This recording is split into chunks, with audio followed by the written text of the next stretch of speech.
Hey guys, and welcome back to an informative educational survivor game. Now straight away we're on Record's Yard. I've spawned by myself in the open. The killer has played an offering to allow hooks to be closer together, and it's going to be a pyramid head who has already seen me. I'm not going to try and loop him here. I have no pallet, I have nothing to work with, and I'm running for a very bad jungle gym, and right after that is a dead zone. So I'm already caught in a really awkward situation where I'm going to have to use a bad jungle gym against this killer. Now I'm going to make a medium vault on the window, or a fast vault, depending on how long he takes. Good play by him. Is he going to cut me off? He is not. He's going to fall. I don't know where he went, actually. He just vanished. Okay, that was an interesting start. We take it an early hit. I can't take a medium vault in the window. The bus is open. I won't make it to the bus in time in this loop. However, I'm running into my teammates. Unfortunately, he has to make a decision between me or them. He picked them. I'm going to come in and try and work on the generator after he chases them away. It's a really rough start for me. He took the shot that we expected him to. He would have heard that as well. That's why you tap gens in situations like this.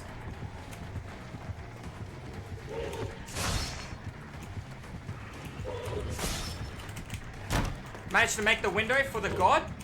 Just gonna dip around, take him towards the shack and see what we got over here to work with. Still in chase somehow. Ended chase. Bloodlust will reset. Is the basement here? No, so I can play towards the side of the map if I need to. I gave him no pallets. I took an early hit. I didn't understand where he moved to. He might have lost me in chase, so I should have taken unique pathing and left. However, we managed to get away from the very awkward side of the map that we were on and come to a much more stronger jungle gym throughout the board. Now, right now, this jungle gym is the same jungle gym I had on the left. You can tell by the pallet and where the window is located, but it's located next to the shack and the bus. So I have a lot of really strong options. Realistically, I shouldn't be doing the generator I'm working on because of how strong the surroundings are around it.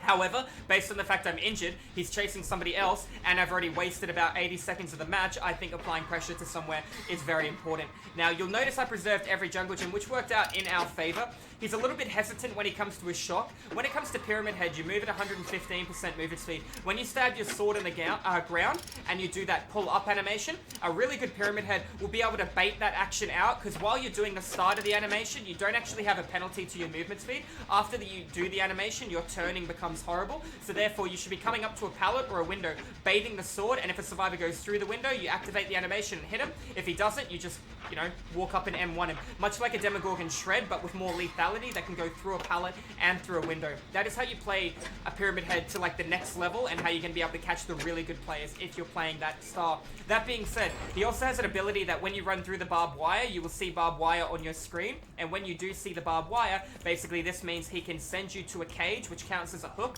across the board from your current location.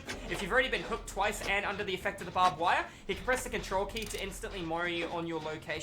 That being said, it is a very common thing that a lot of the good Pyramid Heads will do, that they'll get you under the effect of the barbed wire. They won't, send you away, but they'll moor you at the end of the animation. Therefore, they won't have to worry about DS towards the end, and they can just down you, kill you on the location, not have to worry about pallet stuns, flashlight saves. However, it'll hurt them in terms of Pop Goes the Weasel, Barbecue Thrill if they are choosing to run those perks. Being in the cage does, however, counter things such as Borrowed Time, Deliverance. It even counters your Devour Hope as killer, so you got to keep in mind that using the cage, there's a right time and a wrong time. If you just hook Jeff beside you and you down Megan, it might be a good idea to send Megan to the opposite end of the board, and if she gets saved straight away, you know where two people are at least, and you got Jeff behind you. You can play off that. Already you can see this Pyramid Head has committed to a chase for a little bit too long, that he's already lost 3 generators. He's going to most likely go for a hit through this. Not going to be able to... I'm not in a lot of trouble here. I got that window, that alignment that I was talking about earlier. Let's see what he decides to do here. I'm going to go back out and around through the outside. Do you hear the heartbeat fading? He actually just left chase after that. I don't know why. We knew exactly where we needed to go to block his line of sight to be able to make the play to the window, so he couldn't anticipate coming up with that ability nice and early. Now, he must have left because another generator has been being worked on. You got to be mindful, the way you beat a killer in Dead by Daylight right now will be applying pressure to different generators away from the killer. That being said, that's what my team did for a lot of the trial when he was both chasing myself and both chasing Smart. I'm going to greed because I have adrenaline. I'm going to hopefully dead hard this. And there's my dead hard. Unfortunately, he missed the skill check, but he does still have a pallet to work with. My teammate got caught out of position then. Looks like he's going to be okay. Killer has a real good reason to proxy camp. We should either regroup, split pressure, work on a different generator, because he's going to most likely camp that, right? This generator is nowhere near done. One person is mine that could be working on a different generator, and he knows he has 3 targets around one generator that's nearly completed, so he's going to play around the proxy to win that game. Unfortunately, they got the generator done in time. That being said, We're gonna apply pressure towards this door. We're looking to our right. I took a heal. Looks like actually everyone took one healing stage then. Massive adrenaline play. It's gonna really hurt the killer. That being said, overcommitting to your chases, you have to be very mindful of how long you are committing. If you can't get a hit or a pallet in 15 seconds, you've generally made a mistake at the jungle gym and you need to think about relocating yourself. I'm going to leave the door prepped at 99. I'm going to search the chest. I'm also going to look for my injured teammate to see if I can assist him. Because that door is open, he's either at the door or the solo queue guy accidentally opened the door. I forgot to mention I am in a 3-man pre-main. There is one solo queue player in the game. Going to animation cancel the chest, which didn't really work well then. We had a bit of a jittery animation there. I'm going to open the door. I'm still not going to leave until my teammate's full health, which I just saw. This guy had a rough game. I'm going to wait in the exit. I'm going to give him 2 free hits for a little bit more blood points for him. Feels like time management is quite crucial when it comes to playing killer, and you need to be mindful of not overcommitting. Notice how he walked to the side? He tried to make me backflip so he could grab me. So the second I saw him walk to my side to get the hit on my left or on my right arm, I moved out through the exit gate.